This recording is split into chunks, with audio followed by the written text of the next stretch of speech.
자, 그런가 하면 이 수사와 관련해서 민주당에서는 너무 지나친 수사다.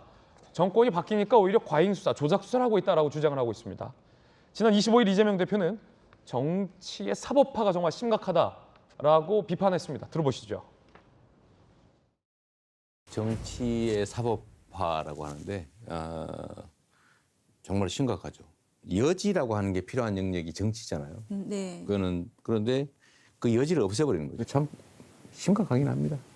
우리나라의 정치가 점점 사법에 의존하는 결과가 돼서 한 가지 생각만 하는 사람을 보통 사이코라고 하잖아요. 한 가지 생각만 하면 사이코 사회죠.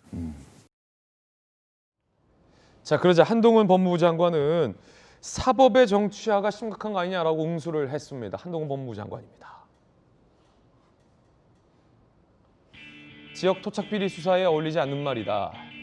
이 수사를 한 장관은 야당 탄압이 아니라 지역 토착 비리 수사다라고 줄곧 이야기합니다. 정치인이 자기 범죄 방어하기 위해 사법의 정치를 입히는 사법의 정치화라는 말이 더 어울린다. 자기 범죄를 방어하기 위해 수사를 받아야 할 사람이 정치권에 들어가서 이른바 방탄조끼를 입는다 라는 의미로 이재명 대표를 비판했습니다. 두 가지 시각입니다. 그리고 두 가지 주장입니다. 여러분은 무엇이 맞다고 생각하십니까? 여야 두 분의 재선 의원에게 바로 물어보겠습니다. 이재명 대표가 얘기한 것처럼 이양수 의원님, 정치에서 풀 수 있는 일을 다 꺼리도 안 되는 걸 사법적으로 계속하려는 사이코 사회인 겁니까? 아니면 한동훈 장관이 얘기했던 것처럼 토착비리 범죄 받는 사람이 방탄조끼 입으려고 정치에 들어간 사법의 정치화가 문제라고 생각하십니까? 사실 우리나라 현실에선 둘 다 문제죠. 예. 사실 정치적으로 풀어야 될 문제를 여야 간에 너무 대립이 심하고 남의 얘기 안 들으려고 그러고 배려심 없이 자기 주장만 계속하다 보니까 내 생각이 옳다는 것을 증명하기 위해서 이것을 법원으로 가져갑니다. 그래서 정치적으로 해결하고 협의하고 결정해야 될 사안을 전부 다 재판부에다 맡겨서 재판부에서 옳고 그름을 따지게 만드는 경우가 많아요. 이것은 정치의 사법화인데 이거는 법원에서도 사실 판단을 잘 내려주기 어렵습니다. 예.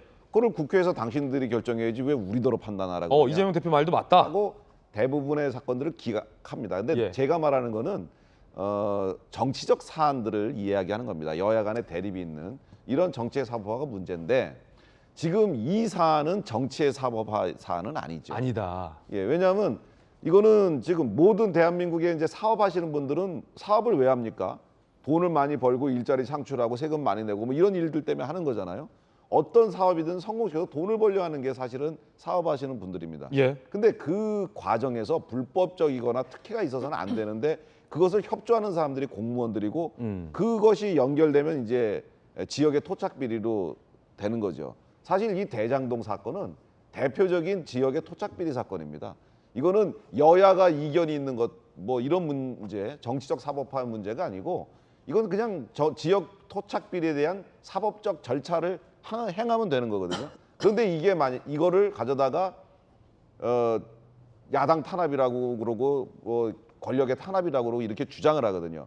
그걸 하기 위해서 본인은 대선 떨어진 지 얼마 되지도 않았고 당대표 출마해서 당대표 되고 당대표 된 지 얼마 되지도 않아서 또 국회의원 되고 이런 식으로 됐단 말이죠. 즉 사법의 정치화를 위해서 본인이 국회의원이 된 거예요. 국회의원 되고 당대표 되고. 네, 예. 국회의원 되고 당대표가 된 거죠, 순서가. 그래서 이것은 이재명 대표의 그 말과 달리 한동훈 장관의 말이 저는 옳다고 봅니다. 예. 한 장관의 말이 맞다. 이건 정치의 사법화가 아니라 사법 절차를 정치적인 방탄으로 이용하는 거다. 그게 문제다. 라는 게 이양수 의원님의 의견입니다. 전재수 의원님은 어느 쪽입니까? 네. 일단은 정치적 잣대와 사법적 잣대는 틀립니다. 예, 사법이라는 것은 징벌을 가하는 것이죠. 벌을 주는 것이죠. 근데 정치라는 것은 뭐든지 살리는 겁니다. 정치는 있잖아요. 사람을 살리는 것이든 경제를 살리는 것이든 민생을 살리는 것이든 뭐든지 살리는 것이 정치입니다. 그러니까 사법은 이제 징벌을 가하는 것이고 그렇기 때문에 항상 어떤 우리 사회 현안을 대하든 또 사람을 대하든 사법적 잣대와 정치적 잣대라는 것은 극과 극입니다. 완전히 틀릴 수밖에 없는 것이죠. 그런 측면에서 좀 이해를 하면 좋겠다라는 말씀을 드리고 예. 민주당이 왜 이 정치가 너무 사법화됐다라고 주장을 하느냐 하면 이제 이런 것이죠. 지금 특수수사 역량이 서울중앙지검에 다 집중이 되어 있습니다. 그런데 서울중앙지검의 특수수사 역량이라 그러면 공공수사부 1부, 2부, 3부, 반부패수사부 1부, 2부, 3부가 있는데 요 6개 부서에 검사가 한 50여 명 정도 됩니다. 그리고 검찰 수사관들 다 포함하면 한 100명이 넘는 인력인데 이 6개 부서 검사와 검찰 수사관이 전부 야당 수사에 올인이 되어 있습니다. 정치권에 대해서 특수수사 역량 전부 다가 야당 수사에 올인한 경우는 전례를 찾아보기 어려운 것이죠. 정치가 야당 정치에 대해서 너무 이 사법적 잣대로 너무 이제 몰아가는 것이 아니냐 이런 측면에서 정치의 사법화를 말씀을 드리고 사법의 정치를 통해서 가장 성공한 사람은 윤석열 대통령이죠. 그렇지 않습니까? 박근혜 정부 국정농단 사건을 통해 가지고 서울중앙지검장 검찰총장이 됐습니다. 그리고 조국 장관 수사를 통해서 대통령이 된 거 아니겠습니까?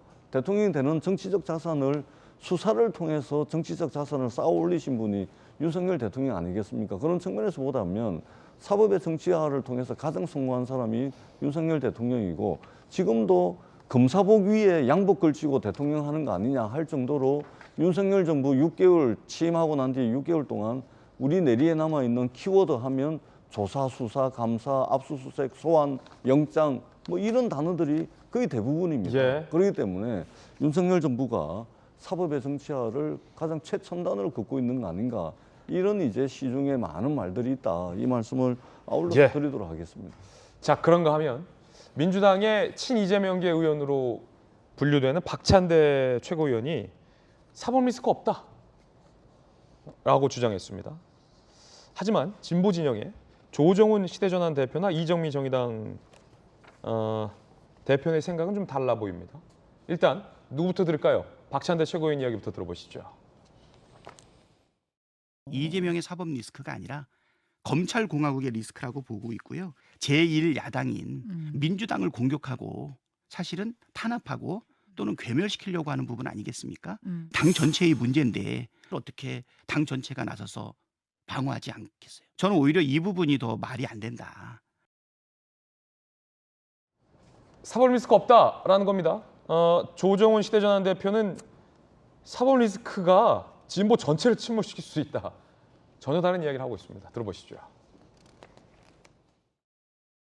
제가 정의당을 응원하면서 저는 지금 민주당의 이재명 대표의 사법 리스크 지금 현실이 되고 있는데 이게 진보 진영 전체를 침몰시킬 수도 있다라는 생각이 듭니다. 절대로 그래서는 안 된다고 생각합니다. 이재명 대표 사법 리스크와 너무 연계되지 않으셨으면 좋겠다. 저희가 연계될 게 뭐가 있을까요? 정의당이 그 사법 리스크에 취임해서도 그렇고 또 그 이전에 그 대표 경선 과정에서도 더 이상 휘둘리는 그런 정치 해서는 안 된다라고 뭐 국민들 앞에 약속을 드렸고요. 정의당과 시대전환은 적어도 박찬대 최고위원과는 생각이 달라 보입니다. 여러분은 지금 이재명 대표에게 제기된 의혹이 이 대표발 사법 리스크가 존재한다고 보십니까? 아니면 전혀 없고 검찰공화국 리스크만 있다. 당 전체의 문제다. 박찬대 최고위원의 주장이 맞다라고 생각하십니까? 여러분의 의견 궁금합니다. 그런가 하면 이재명 대표가 지난 25일 검찰의 연기력은 형편없다. 이거 뭐 조작 수사다라고 재차 3차 비판한 바 있습니다. 이에 대해서 국민의힘의 성일종 의원은 이재명 대표의 잡아떼는 연기력이야말로 대단하다라고 비판했습니다. 두 분의 의견 다 들어보시죠. 지금 검찰이 이 창작 능력도 의심이 되긴 하지만 이 연기력도 형편없는 것 같습니다. 검찰이 수사를 해야지 조를 해서 해야 되겠습니까? 진실을 밝히는 데는 연기력이 필요치 않습니다. 연기력은 거짓을 덮으려는 자들에게 필요한 것입니다. 언제든지 털어보라는 식의 허세가 바로 연기입니다. 그런데 이재명 대표의 연기력은 뛰어납니다. 모른다고 잡아떼는 무표정의 연기력은 정말 대단하십니다. 조를 빙자해 검찰 수사에 응하지 않겠다는 속셈을 노골화한 것이라는 해석이 가능합니다. 수사 비협조와 꼬리 자르기로는 사법 리스크를 벗어날 수 없다는 것을 이 대표와 민주당이 깨닫기 바랍니다. 우리 시청자 여러분들께서는, 국민 여러분들께서는 지금 누가 연기를 하고 있다고 보십니까? 검찰이 연기를 하고 있다고 보십니까? 이재명 대표가 연기를 하고 있다고 보십니까? 그리고 누구의 만약에 연기를 하고 있다면 그 연기력은 형편이 있다고 보십니까? 형편 없다고 보십니까? 여러분들의 생각, 국민들의 의견이 참으로 궁금해집니다. 자, 오늘 굉장히 대립되는 말들, 주장들 소개해드렸습니다.